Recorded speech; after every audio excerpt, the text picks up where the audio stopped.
The first time I met my fiancé Julian's mother, I thought she was the most serene woman I had ever seen. Eleanor Vance sat in the sunroom of their sprawling Boston townhouse, her hands resting gracefully in her lap, a gentle smile on her lips. She didn't speak. Julian had explained it years ago. A rare neurological condition following a childhood illness had rendered her completely mute. She could hear perfectly, but her voice was forever silent. She communicates with a private sign language, Julian had said, his voice filled with tender respect. Just between the two of us.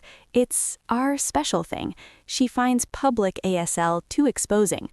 I, Maya, found it beautiful, a sacred, secret bond between mother and son. Julian was endlessly patient with her, his long, elegant fingers dancing through the air as they conversed, his eyes never leaving her face. He was a devoted son, and it was one of the things I loved most about him, a powerful, successful corporate lawyer who dropped everything for his silent, fragile mother. Our wedding was 6 weeks away, a lavish society event that Eleanor was planning with a meticulous, silent fervor. I was an orphan, my own parents lost in a car crash years ago, and I longed for family. In Eleanor's quiet presence and Julian's protective love, I thought I'd found it. The idea came to me one evening as I watched them from the doorway of the sunroom. Julian was signing, his expression animated, and Eleanor responded with a flurry of gestures, her smile deepening. A wave of longing washed over me. I wanted to be part of that. I wanted to say good morning to my mother-in-law in her own language, to surprise Julian by understanding this intimate part of his world. It was a romantic, foolish impulse, a wedding gift of the heart. I enrolled in an intensive online ASL course, telling Julian I was taking advanced yoga to manage wedding stress. I practiced for hours each day, my fingers cramping, determined to learn. The course focused on standard American Sign Language, but I knew their system was private, adapted. I hoped the basics would give me a foundation, a way to decipher the essence. By the 4th week, I could sign simple sentences. Good morning, I love you, the weather is beautiful. I practiced in the mirror, my movements clumsy compared to Julian's fluid grace. The weekend before the wedding, we were at the Vance family summer home on Cape Cod for the final planning session. The house was all weathered shingles and ocean views. That Saturday evening, Julian and Eleanor were having one of their long, silent conversations by the fireplace while I pretended to read a magazine. I was watching their reflections in the dark window, trying to discreetly follow along. I recognized nothing. Their gestures were utterly foreign, smooth, efficient, and completely unlike the ASL I'd learned. It was a true cipher, a flick of the wrist here, a tapping of fingers on the collarbone there. My heart sank. My surprise would be impossible. Then Julian stood. He kissed his mother's forehead. I'm going to check on the wine cellar, my love, he said to me aloud, the 89 Lafite for tomorrow's tasting. I'll be back. He left the room. Eleanor's serene smile faded the moment the door closed behind him. The change was so abrupt it chilled me. The gentle light in her eyes vanished, replaced by a sharp, calculating intensity. She picked up her needlepoint, but her gaze was distant, locked on the fire. And then she began to sign, to herself, rapid, agitated signs. It was like watching someone mutter under their breath.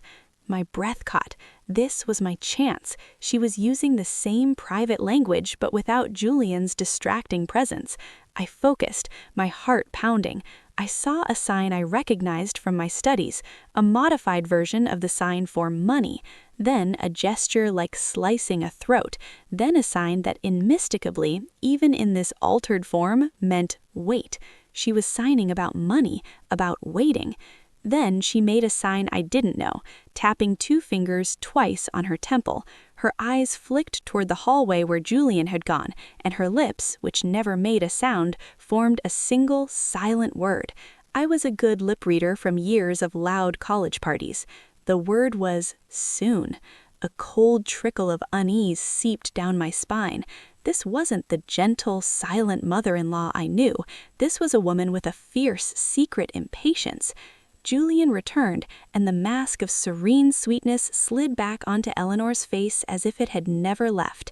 She reached for his hand, her signs now slow and affectionate again. But the seed of doubt was planted. What were they waiting for? What did the money and that violent slicing gesture mean?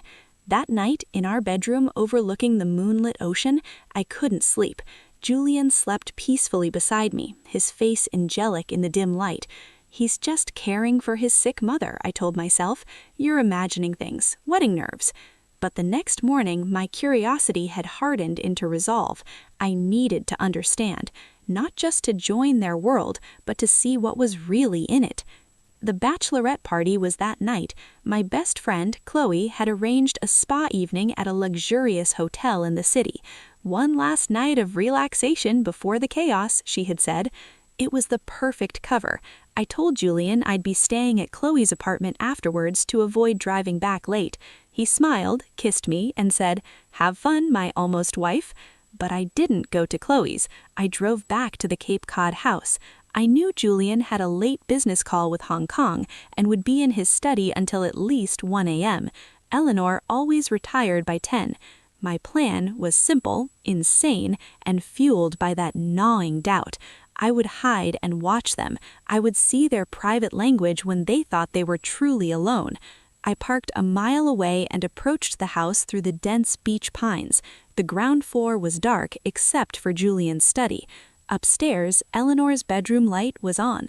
I used the spare key Julian had given me for emergencies and slipped inside, moving silently through the pitch-black kitchen. I knew the house's layout intimately. There was a small walk-in pantry off the kitchen with a louvered door that offered a narrow view of the main living area and the staircase. I hid there, my heart hammering against my ribs. The smell of garlic and dried herbs was suffocating. I waited. Just after 11 p.m., Julian's study door opened. Light spilled into the hallway. He walked to the foot of the stairs and called up, "Mother, I'm coming to say goodnight." He ascended. I heard the soft murmur of his voice, then silence. He was signing to her.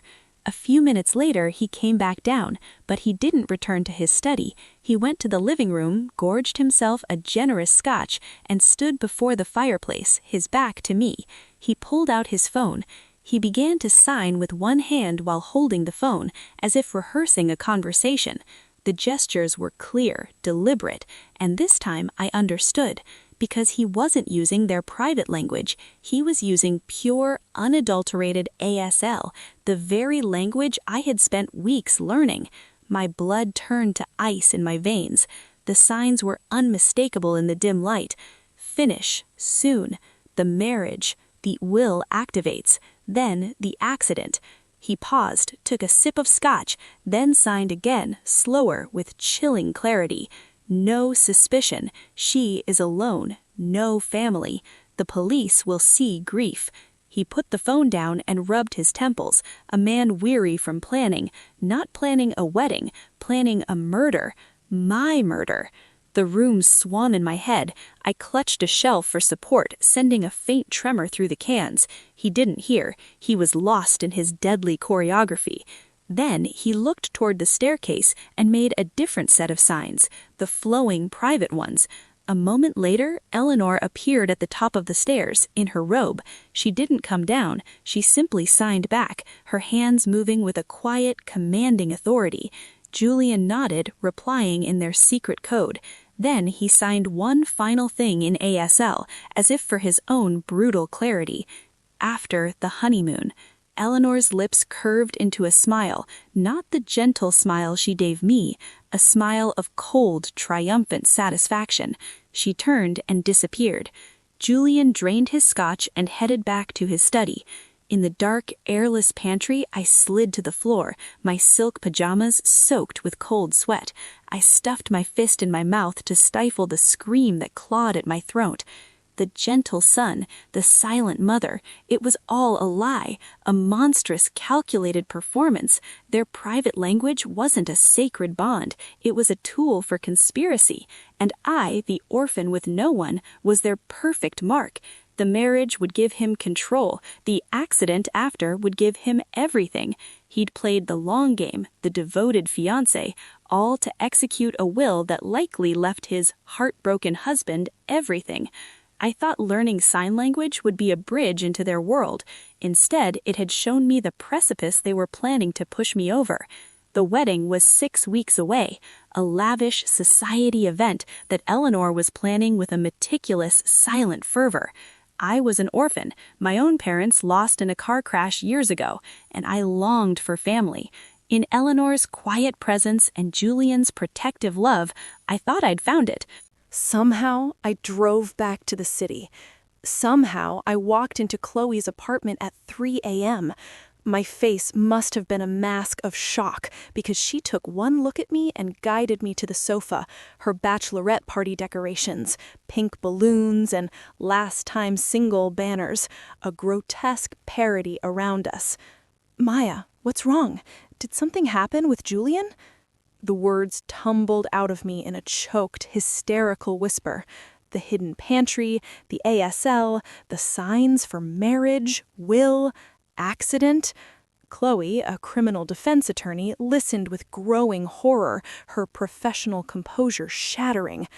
"My God," she breathed when I finished. It's premeditated murder. The signing, it's proof of conspiracy, but it's your word against theirs, and the private language excuse is a perfect shield." "I have to call off the wedding," I said, shaking violently. "No," Chloe's voice was sharp. "If you call it off now, they'll know you know. He's a powerful lawyer with powerful friends. He could spin it, say you're unstable, have you committed to silence you. Or worse, they might accelerate the plan. An accident before the wedding would still get him the inheritance if you're his fiancé. It's just messier." The logic was cold and terrifying. What do I do? Go through with it?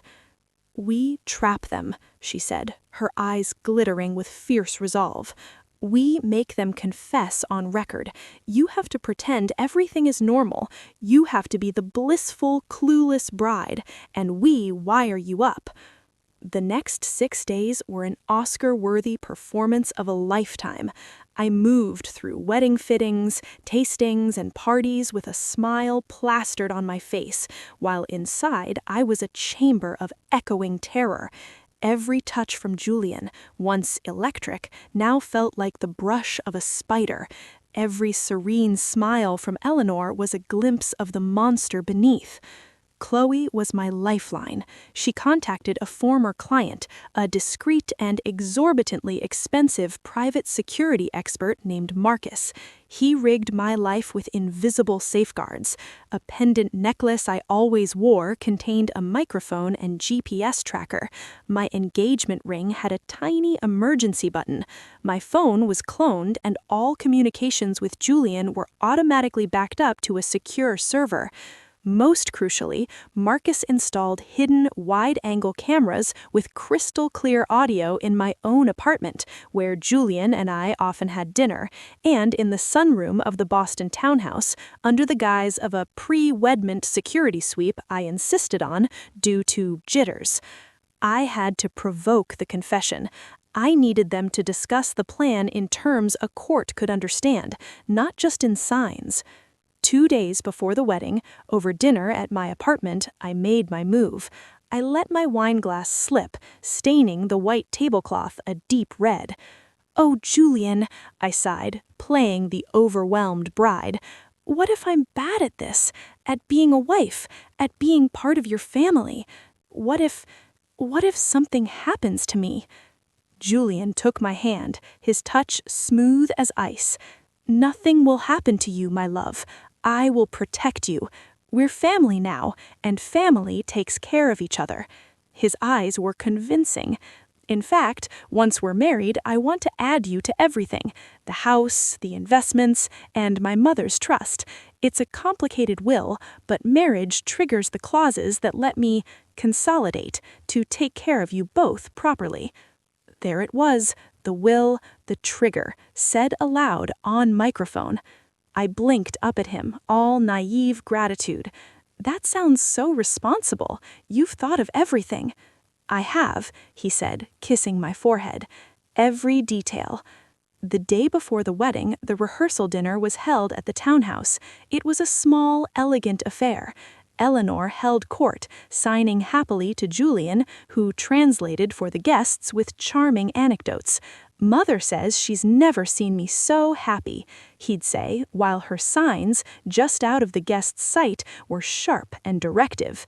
I excused myself to fix my makeup.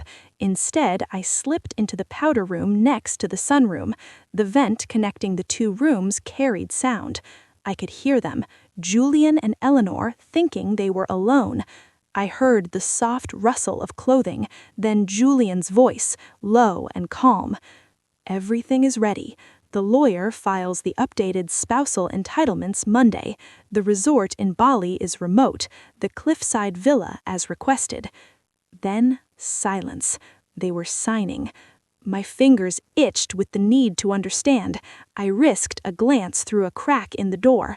Eleanor was signing rapidly. That slicing sign again, then a sign like pushing something away. Then she pointed upward and made the sign for storm, a known ASL sign she was incorporating. Julian nodded, replying in their hybrid language. Then he switched to clear ASL, as if for final confirmation.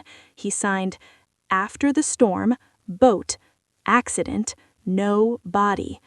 My knees buckled. I gripped the sink. No body. They weren't just planning to kill me, they were planning to vanish me. Eleanor signed back, slowly, deliberately, and this time her lips moved with silent emphasis. I lip-read the terrible words her hands spelled. M-A-K-E-H-U-R-T.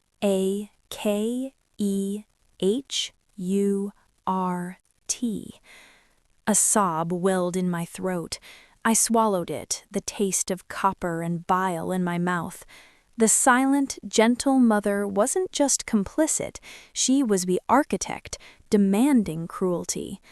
I splashed water on my face and went back to the party, my smile now a rictus of pain. Julian looked at me, a faint frown of concern on his perfect features. "Are you all right, darling? You look pale." "Just pre-wedding nerves," I whispered, leaning into him, feeling the heartbeat of the man who planned to throw me off a boat. "I can't wait to be your wife." The wedding day dawned clear and brilliant. I dressed in the cathedral of a bridal suite, surrounded by chattering bridesmaids. The pendant microphone was cold against my skin. Chloe, my maid of honor, adjusted my veil, her eyes meeting mine in the mirror. A silent question, "Are you ready?"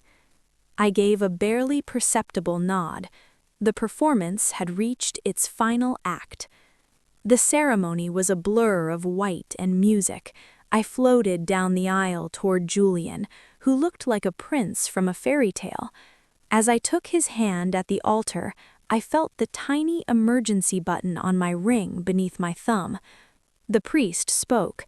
We exchanged vows. My voice didn't shake when I said, "I do." When he was told he could kiss the bride, Julian leaned in. His lips brushed mine, and as he pulled away, he whispered, so softly only I could hear, "Almost there, my love." He meant the honeymoon, the cliffside villa, the boat, the storm. At the reception, during the swirl of the first dance, I rested my head on his shoulder. "Julian," I murmured, the microphone in my pendant picking up every word.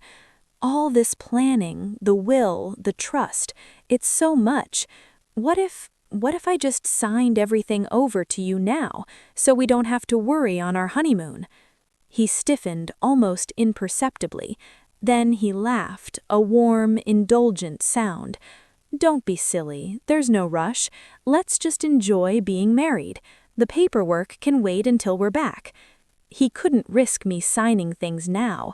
It might look suspicious if I died right after.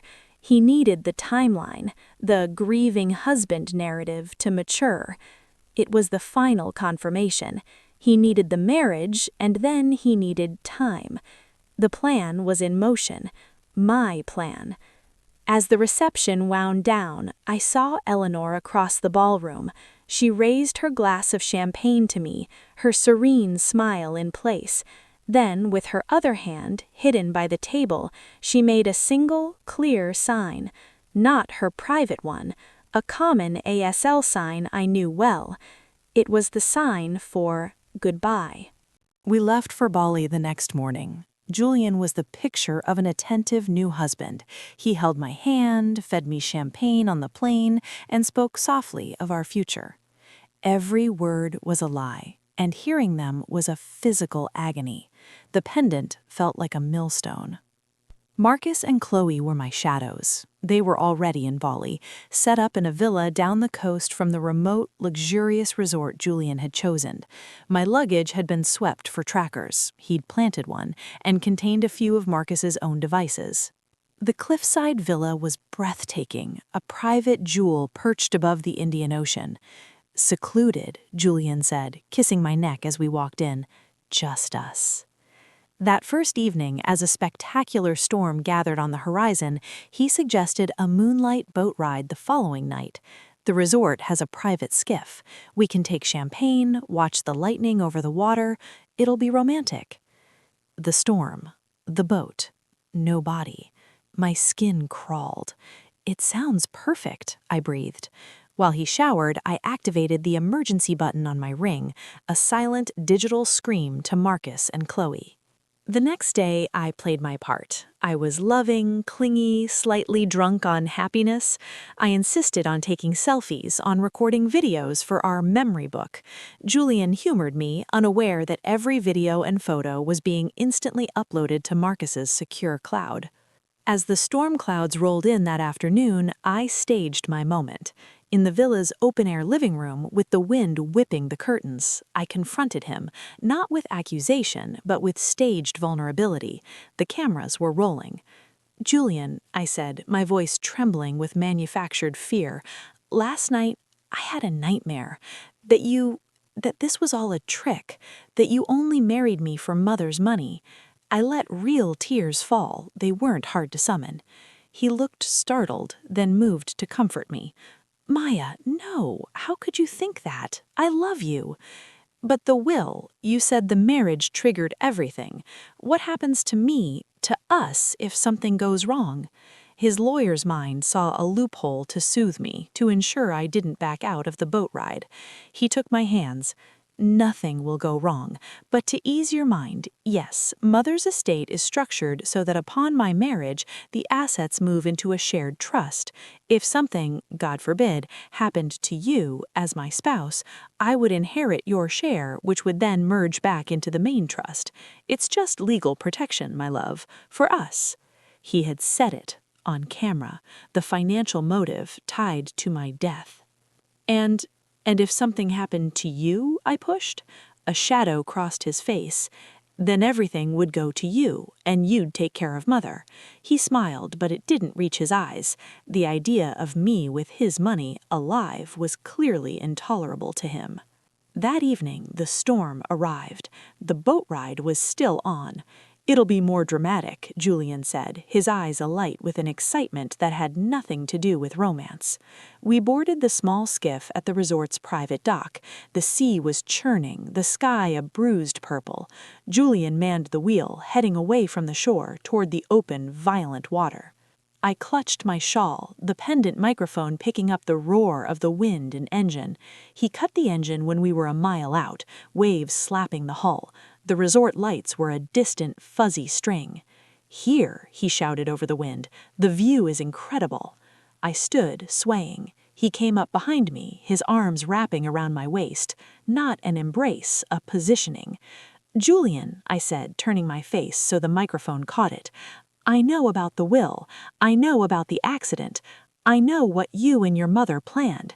His entire body went rigid, his arms tightened, not lovingly but like steel bands. "What did you say?" "I learned sign language. I saw you. After the honeymoon, the boat, accident, no body." The mask shattered. The gentle, loving man vanished. His face, illuminated by a flash of lightning, was a mask of pure, ruthless fury. "You stupid, clever bitch," he snarled, his voice no longer a melody but a guttural threat. He spun me around to face him. "The police know," I screamed into the wind. "My lawyer has everything, the videos, the recordings." He laughed, a harsh, ugly sound. "Out here, in this, it'll be a tragic accident. A bride, distraught, unstable after her wedding, jumped overboard.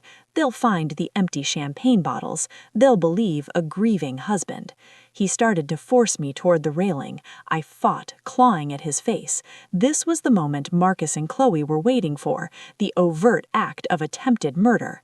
But Julian was stronger. My back hit the railing. The churning black water yawned below. Then a blinding light cut through the storm, a deafening horn, a much larger boat, a local Coast Guard vessel Marcus had chartered, surged alongside us, its spotlight pinning us like insects. A voice boomed through a megaphone in Indonesian and then in English. "Step away from her, now!" Julian froze, stunned by the sudden light, the official presence. His grip loosened for a split second. It was all I needed. I drove my knee up with every ounce of strength I had. He doubled over with a grunt. I wrenched free and scrambled to the far side of the skiff as armed men from the Coast Guard boat leapt on board. It was over in moments. Julian was restrained, read his rights in halting English. He stared at me, his eyes wide with shock and dawning horror, not of what he'd done, but of being caught. "You set me up," he rasped. "I set yourself up," I said, my voice steady now, the wind drying my tears. The aftermath was a whirlwind of international law, media frenzy, and grim satisfaction. The evidence, the audio from my pendant, the video from the villa, Chloe's testimony, the financial trail Marcus uncovered, was overwhelming. Julian and Eleanor were charged with conspiracy to commit murder, among other things. The private sign language was dissected by experts. Many of their signs were admitted as evidence, especially correlated with the ASL phrases I'd captured. Eleanor, confronted in her Boston sunroom, didn't sign a word. She just stared, her serene mask finally broken into a raw, hateful sneer. Her silence in court was no longer a medical condition. It was a strategic choice. I divorced Julian from a distance. The prenuptial agreement he'd insisted on, which I'd signed thinking it was romantic protection, was voided due to fraud and attempted murder. In the subsequent civil suit, I was awarded a significant portion of the Vance family estate, the blood money I took without a shred of guilt, and immediately donated to charities for the deaf and for survivors of domestic violence. The last time I saw Julian was on a grainy video feed from his sentencing hearing. He was no longer the golden boy. He was hollow, diminished. He tried to claim it was all his mother's influence, that he was coerced by her silent tyranny. The judge didn't buy it. Sometimes, in the quiet of my new, unassuming apartment, I see a flash of hands from the corner of my eye, and my heart stops. Then I remember. I learned sign language to join a family. Instead, it taught me to listen to the secrets hidden in plain sight. It taught me that the most dangerous lies aren't shouted, they are signed in silence by the people who smile and claim to love you. My curiosity didn't kill the cat. It saved the bride. And the silence I cherish now is my own, a peaceful, unafraid silence, broken only by the sound of my own free heart beating safely in my chest.